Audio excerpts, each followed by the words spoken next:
कार्यक्रम में उपस्थित और इस जिला के अध्यक्ष श्री सुमित सरन जी और हम सब लोगों के बीच यहाँ उपस्थित प्रदेश के उपाध्यक्ष और इस दुमका लोकसभा क्षेत्र से रहे पूर्व सांसद श्री सुनील सोरेन जी और मंच पर यहाँ उपस्थित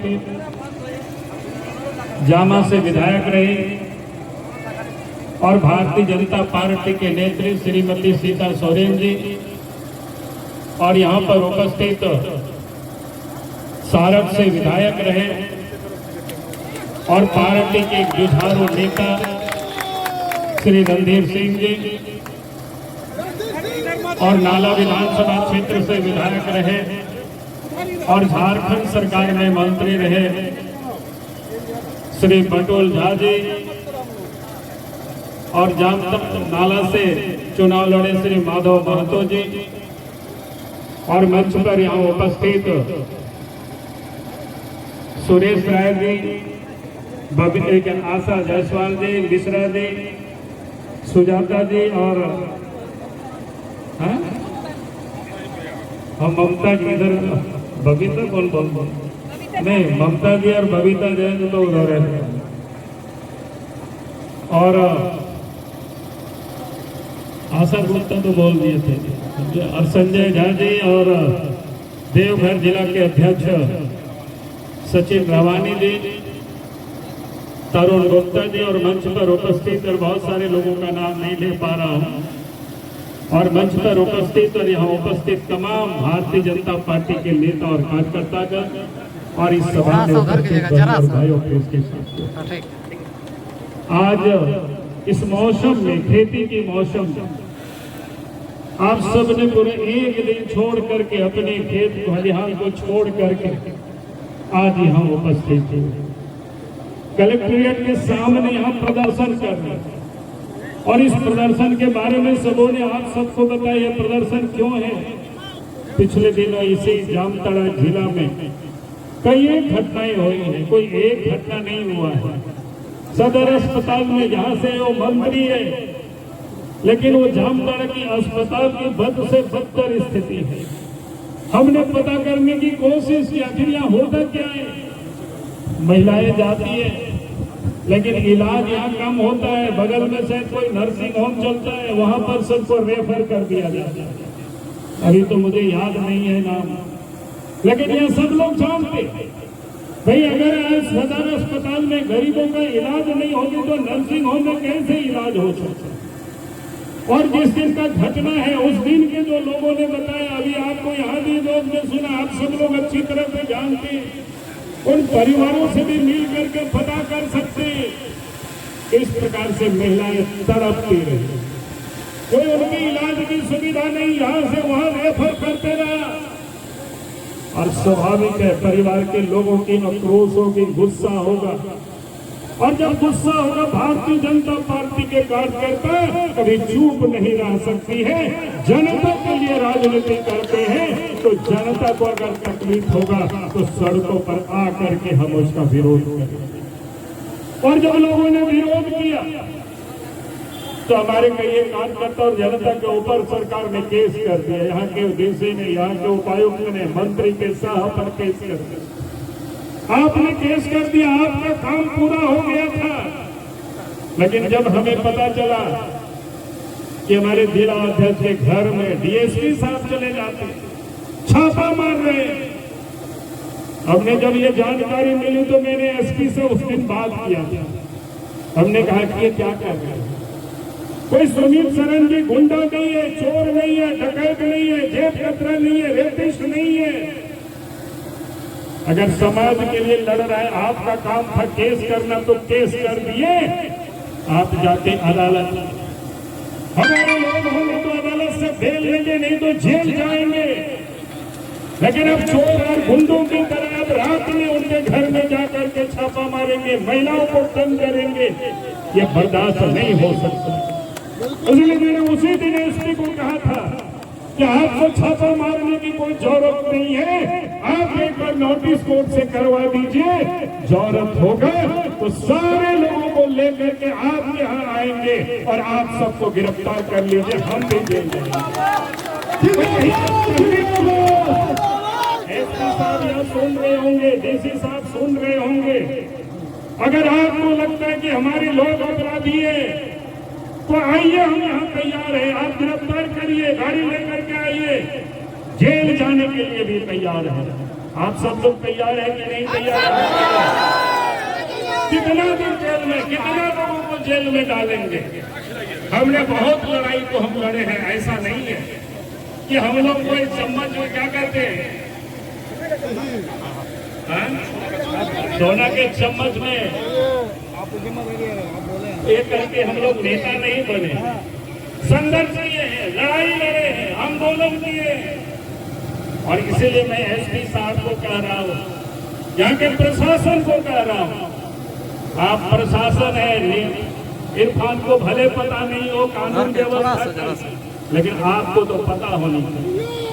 अगर आज किसी ने कोई कहीं भी, हम मानते हैं कि अगर कहीं कुछ हुआ है तो आपने केस कर दिया, आपने बहुत अच्छा किया, केस ऐसे तो करना नहीं चाहिए था, लेकिन आपने केस कर दिया क्योंकि आपने बीवी बच्चों की तबीयत खराब होता है तो आप बड़े बड़े अस्पतालों में आप चले जाते हैं इलाज के लिए, लेकिन जामताड़ा के गांव के जो लोग बीमार होते हैं, यहाँ के बच्चे बीमार होते हैं, यहाँ महिलाएं बीमार होती है, तो वो कहाँ जाएंगे? उनके पास पैसा नहीं है, सदर अस्पताल जाएंगे।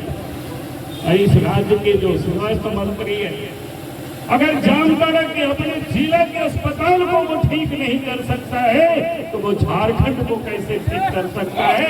झारखंड के लोगों के स्वास्थ्य को कैसे ठीक कर सकता है? और इसीलिए मैं यहाँ कहीं कहने के लिए आया, आप ये मत ये समझना कि आज आए हैं आकर के चले गए। अगर आपने लोगों को परेशान किया तो मजबूरन हमें आना पड़ेगा और अंदर जाना पड़ेगा, जेल ले जाइए, नहीं वो चल रहे। अब मंत्री के इशारे पर ये मत करिए, अब कानून के रखवाले कानून के हिसाब से करिए। अगर आपने कानून को देख करके नहीं काम किया तो आपने देखा कि इसी सरकार में कई एक अफसर, कई एक डीसी भी जेल लोगों को जाना पड़ा और कई एक लोग उस लाइन में भी है, कई एक प्रकार की गड़बड़ियां हुई है, जांच चल रही है। तो इसलिए मैं आप सब लोगों से यही मैं यहाँ कह रहा हूँ, आप सबसे यही कहने के लिए मैं आज आया था कि जिस प्रकार से ये सरकार है, उस सरकार के अगर उससे लड़ाई हमें लड़नी होगी और उस लड़ाई के लिए हम सब लोगों को तैयार रहना है, यही मैं आज आप सब लोगों से निवेदन कर रहा हूँ। और आज जो सरकार में यहाँ स्वास्थ्य मंत्री है, मैं आपको बता रहा हूँ किस प्रकार से लूट रहे, कैसे आपने लोगों को लाभ पहुंचाने का काम सिर्फ करते नियम कानून को ताक में रख करके। जब इस प्रदेश में इनके स्वास्थ्य मंत्री बनने के पहले दूसरे स्वास्थ्य मंत्री हुआ करते थे, जो 108 के जो एम्बुलेंस चलता है स्वास्थ्य की, किसी और कंपनी को काम दिया गया था। लेकिन जब ये स्वास्थ्य मंत्री बने इरफान, तो इन्होंने क्या किया, उस कंपनी की जो रद्द करके और इनकी अपने चहेते कंपनी को, पटना के कंपनी को पूरे काम सौंपूर्द कर दिया। उनकी ये दोस्त, उनका भी नाम है इरफान आलम, और उनकी सेवा कोई संतोषजनक नहीं रहा। इस कारण से बाहर में उन्होंने बता दिया कि 25 को इनको हमने निवार कर दिया, लेकिन वास्तव में उनको निवार करके कोई टेंडर नहीं कराया, कौन और चलाएंगे, और उन्हीं को काम एक्सटेंशन दे करके काम करा रहे हैं। आज हालत क्या है, रोज आप सब लोग देखते होंगे, सोशल मीडिया में देखते होंगे, अखबारों में देखते होंगे, इलेक्ट्रॉनिक मीडिया में देखते होंगे, जो सारे एम्बुलेंस की क्या हालत है। आदमी ठेलता है तब भी गाड़ियां चलती नहीं है, कई चक्का सड़ा हुआ है, और मंत्री और सरकार बार बार बोलते कि हम इतनी गाड़ियां खरीद रहे हैं। अरे किसके लिए खरीद रहे हो? कमीशन के लिए खरीद रहे हो कि दलाली के लिए खरीद रहे हो कि लूटने के लिए खरीद रहे हो? जनता को कोई लाभ नहीं मिलता। क्योंकि इस प्रदेश में आज जो हेमंत सोरेन के नेतृत्व में सरकार बनी है, ये काम करने के लिए नहीं, कमाने के लिए सरकार बनी, लूटने के लिए सरकार बनी। और लूट में इन्होंने कहीं कुछ छोड़ा नहीं है, सब जगह लूट रहे हैं, हर क्षेत्र में लूट रहे हैं। क्या स्थिति को बना करके रखा है इस प्रदेश में। अब 6.5 साल से देखो क्या सरकार को बने, कहते हैं कि आबोआ सरकार है, लेकिन आबोआ सरकार की हालत क्या है। सबसे अधिक तो आदिवासी ठगे जा रहे हैं, आदिवासी लूटे जा रहे हैं। यानी इस राज्य के अंदर में किसी को कुछ न्याय नहीं मिल रहा है। आज अगर सरकार के दफ्तरों में जाएंगे, चाहे अंचल में जाओ, चाहे थाना में जाइए, ब्लॉक में जाइए, कहीं भी जाइए, बिना पैसा से कोई काम नहीं होता। छोटे छोटे कामों में पैसे वसूले जाते, रिसीवत लिए जाते। अगर रिसीवत नहीं देंगे तो आपको काम कहीं भी नहीं मिलेगा। अब दौड़ के जाइए, क्योंकि इनका काम है वसूली, उससे अधिक और कुछ नहीं करते। और इसलिए मैं आज आप सब लोगों से ये कह रहा हूं कि सब जगह भ्रष्टाचार है, और उस भ्रष्टाचारियों को संरक्षण कौन देता है? इस प्रदेश के मुख्यमंत्री हेमंत सोरेन जी, उनके संरक्षण में ये लूट हो रही है। आज इस प्रदेश में खनिज बड़ा किस प्रकार से लूटा जा रहा है। अब इस राज्य में 6.5 साल हो गया, बालू घाट की कहीं कोई नीलामी नहीं हो पाई। और क्या हो रहा है? लेकिन बालू सब उठा हुआ है। यहाँ के लोग अगर अपने घर बनाते हैं, आबोआ आवास बनाते हैं, प्रधानमंत्री आवास बनाते हैं, और अपना निजी आवास भी बनाते हैं, अगर ट्रैक्टर से कोई बालू लेकर के आते हैं नदी से, तो उसको भी पुलिस पकड़ लेती है, उसको भी गिरफ्तार करती है, उनके ऊपर केस करते हैं। लेकिन बड़े बड़े जो पटना से, कलकत्ता से, दिल्ली से जो बड़े बड़े माफिया है, बालू के माफिया है, वो सब यहाँ से बालू लेकर के जाते हैं। सरकार के खजाना में पैसा आता नहीं है, लेकिन हेमंत सोरेन के खजाना में उनके तिजोरी वो उठाते हैं। इस प्रदेश में ये 6.5 वर्षों में आपने इस राज्य की बालू घाट की नीलामी नहीं कर पाई।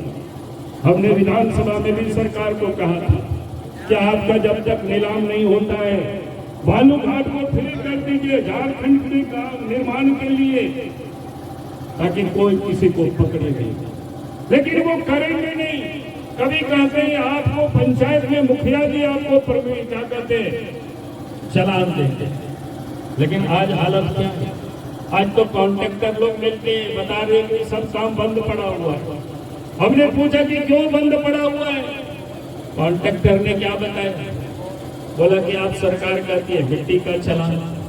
अब मिट्टी का चलान कहाँ मिलेगा ये पता नहीं, बालू कहाँ में, बालू का चलान कहाँ मिलेगा ये भी कहीं कोई व्यवस्था नहीं है।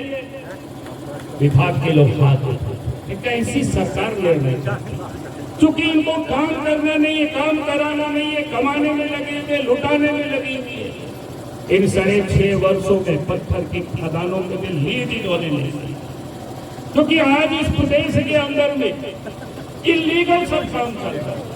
चाहे पत्थर की खदान हो, चाहे बालू हो, चाहे आयरन ओर की खदान हो, चाहे आपका कोयला हो, सब जगह इलीगल काम है।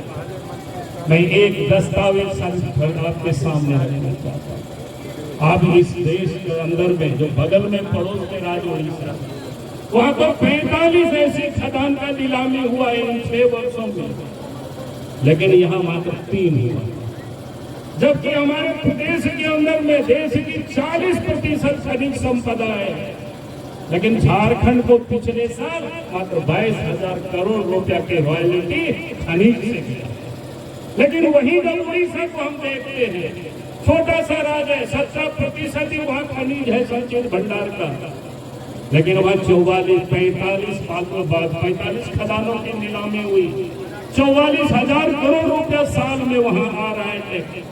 तब ये विकास का काम होता है, क्योंकि यहाँ की ये जनता की ये विकास का काम नहीं करते, ये अपने विकास का काम करते हैं।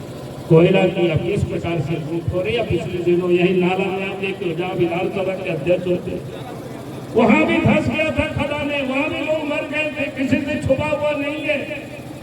लेकिन इन लोगों को इसकी कोई चिंता नहीं है, इनको तो इलीगल काम कराना है। भैया आप लीगल काम कराओ, क्या दिक्कत है? लेकिन ये लीगल काम कराना नहीं चाहिए। और इसीलिए मैं आज आप सब लोगों से यही नहीं कहने के लिए आया, अब इस प्रदेश में किस प्रकार से हालत है, भ्रष्टाचार है, आपका कोई काम नहीं हो रहा है, सब जगह सब क्षेत्रों में लूट मची हुई है। और अभी आप देख रहे होंगे डेवलपमेंट का काम, जब से 6.5 वर्षों से यह सरकार बनी है, पिछले बार तो ये भी विधायक थे रणदीप सिंह जी, सिर्फ जब चुनाव की वर्ष था उस समय सड़क का काम शुरू हुआ, और चुनाव जैसे समाप्त हो गया वही काम अब पूरा नहीं हो रहा है। अब पूरे 6 वर्षों में आज न गांव में कोई सड़क है, चलने लायक है, इसकी सरकार को कोई चिंता नहीं है। आज गांव में देखेंगे आने जाने की रास्ता में कहीं नदी नाला में पुल पुलिया के अभाव में परेशानी है, उसको भी दूर करने की सरकार को चिंता नहीं है। आए दिन आप देखते होंगे किस प्रकार से मरीजों को तो खाट में लेकर के लंबी दूरी तक लोगों को लेकर जाना पड़ता है, वहां तक एम्बुलेंस नहीं पहुंच सकता है। अब बेचारा लोग आखिर किस काम की सरकार का? सरकार को डेवलपमेंट से कोई मतलब नहीं है। गांव की सड़कें कैसे बने, नदी नाला में पुल कैसे बने, लोगों के जीवन ये कैसे सुधरे, इसकी सरकार को कोई चिंता नहीं है, अपने तिजोरी को भरने में। अभी आप देखे होंगे लड़का लोग अखबार में आ रहे हैं, सोशल मीडिया में देखे होंगे, रांची में लोग धरने पर बैठे हुए, नौजवान छात्र बैठे हुए, पहले भी लोग बैठे हुए थे, लगातार आंदोलन करते, लेकिन सरकार सुनती नहीं। ये सरकार जब बनी थी 19 में, पहली बार जब 2019 के दिसंबर में हेमंत सोरेन जी जब राज्य के मुख्यमंत्री बनते तो 2020 में उन्होंने एक नियम बनाया था, अपने ही बनाया नहीं। उन्होंने कहा था कि जीपीएससी में, जेसीसी में कोई भी बच्चे एग्जाम देने के लिए बैठेंगे, पास करे या फेल करे, उसकी सारी कॉपी को नेट में डाल देंगे ताकि हर बच्चा उसको देख सके। लेकिन क्या हुआ? इस राज्य में 2 एजेंसी है जहां सरकारी कर्मचारियों की और पदाधिकारियों की नियुक्ति होता है, उसमें वो एग्जाम लेते हैं। एक तो जेसीसी है, झारखंड कर्मचारी चयन आयोग, और दूसरा है JPSC, Jharkhand public service commission. लेकिन आप याद करिए हेमंत सोरेन के राज्य में जितनी बड़ी बड़ी बोलते हैं उतनी ही ये गड़बड़ करते हैं। इन्होंने 2 एजेंसी को, एक जीपीएससी के लिए, एक जेसीसी के, और बड़ा मिल करके इस प्रकार से लोग करते हैं। पिछले दिनों जेसीसी में आपने देखा जब कर्मचारी चयन आयोग का एग्जाम हुआ, कई एक एग्जाम उन्होंने कंडक्ट किया, लेकिन सारे एग्जाम विवाद हो गए। जो आचार्यों के एग्जाम हुआ था उस समय इन्होंने क्या किया, और बच्चों को रिजल्ट देने के, क्या कहते हैं, पास कराने के लिए पैसे लेकर के कुछ बच्चों को नेपाल में ले जा करके रटवाया, कुछ बच्चों को बिहार में रटवाया, कुछ बच्चों को बंगाल में रटवाया, और कुछ बच्चों को झारखंड की कई होटलों में रटवाया। और थोड़ा मोड़ा बच्चे नहीं थे, 1700 की संख्या में बच्चे थे। अब एक बार जब एग्जाम कैंसिल हुआ था, दोबारा जब वो कर रहे थे, तो हेमंत सोरेन जी ने और आयोग ने किस प्रकार से काम किया था। जब बच्चे लोगों को जहां से रटवा करके एग्जाम केंद्र तक पहुंचा दिया गाड़ी से, और जब अंदर घुस गया तो नेट बंद कर दिया। दुनिया को क्या बताया, नौजवानों को क्या बताया, छात्रों को क्या बताया कि नेट को हमने इसलिए बंद किया है ताकि कोई लोग गड़बड़ नहीं कर सके, पर्चे लीक नहीं हो सके। लेकिन हेमंत सोरेन जी, आयोग ने क्या किया था आपको अच्छी तरह से पता है। उन बच्चों को पहले ही क्वेश्चन रटवाया गया, और उसमें से जहां 150, 135 क्वेश्चन बच्चों को रटवाया गया, उसमें से 120 क्वेश्चन वही आया, और उन बच्चों को किस प्रकार से मदद किया गया कि किसी से छुपा हुआ। सीआईडी जांच हुई, सीआईडी में भी पहले जो जांच कर रहे थे, अचानक उस जांच को बदल करके पूरे सेटअप को चेंज करवा दिया, और एक कोई पुलिस के अफसर मनोज कौशिक के नेतृत्व में एक नई समिति गठित की, और पूरी जांच के दायरा को ही बदल दिया, कोर्ट को दिग्भ्रमित किया। और उन बच्चों के भविष्य के साथ उन्होंने खिलवाड़ किया। एक एक बच्चों को नौकरी के लिए 40 लाख 50 लाख रुपया देते। अब बताओ इस राज्य में किस प्रकार से झारखंड की बुनियाद को सरकार बर्बाद कर रही है, भ्रष्टाचार की बुनियाद डाल रही है। अरे हम लोग तो एमएलए हैं, एमपी है। एमएलए क्या होता है, 5 साल के बाद चुनाव होता है, बदल जाएंगे। लेकिन सरकारी पदाधिकारी और कर्मचारी भ्रष्टाचार की बुनियाद पर अगर वो बहाल होंगे तो आने वाले 20-25 वर्षों तक वही भ्रष्टाचार की पीठ होते थे। तो झारखंड से कभी भी भ्रष्टाचार समाप्त नहीं होगा। अगर सरकार को क्या करना, और उस जेसीसी का एग्जाम हुआ, एक बार में रिजल्ट नहीं दिया, 6 बार में रिजल्ट दिया। और जब 2026 के फरवरी में हाई कोर्ट ने कहा कि रिजल्ट एक बार करो, अमर सिंह जारी करो, कट ऑफ मार्क्स जारी करो, और तब कट ऑफ मार्क्स हो जाए, लेकिन अमर सिंह जारी नहीं किया। भैया क्या करना चाहते, जो लोगों के भविष्य को बर्बाद करना चाहते हैं। और इसीलिए मैं आप सभी भाई और बहनों से कहूंगा, अब समय आ गया है इस सरकार से 2-2 हाथ करने की, चाहे इधर हो या उधर हो, हमें इसकी चिंता नहीं है। लेकिन आज इस प्रकार से इस राज्य के बच्चों के भविष्य के साथ सरकार खिलवाड़ कर रही है और अफसर उसके टूल बन रहे हैं। मैं अफसरों को भी सतर्क कर देना चाहता हूँ, टूल मत बनना। जिसके लिए सरकार हट जाएगी, नहीं भी हटेगी, तब तक जांच एजेंसी बहुत सारे हैं, और जब जांच होगी आपकी वो गड़बड़ी होगी तो फिर आप भी जेल की यात्रा करने को वो करेंगे।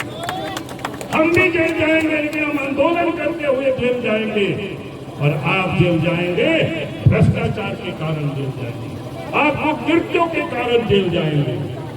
इसलिए मैं यही कहने के लिए, आपने पिछले दिनों जीपीएससी से ऐसा किया, भाई एक सिंपल है, वहां नालायक लोगों को बहाल करते हैं जिसकी कोई क्रेडिबिलिटी नहीं है।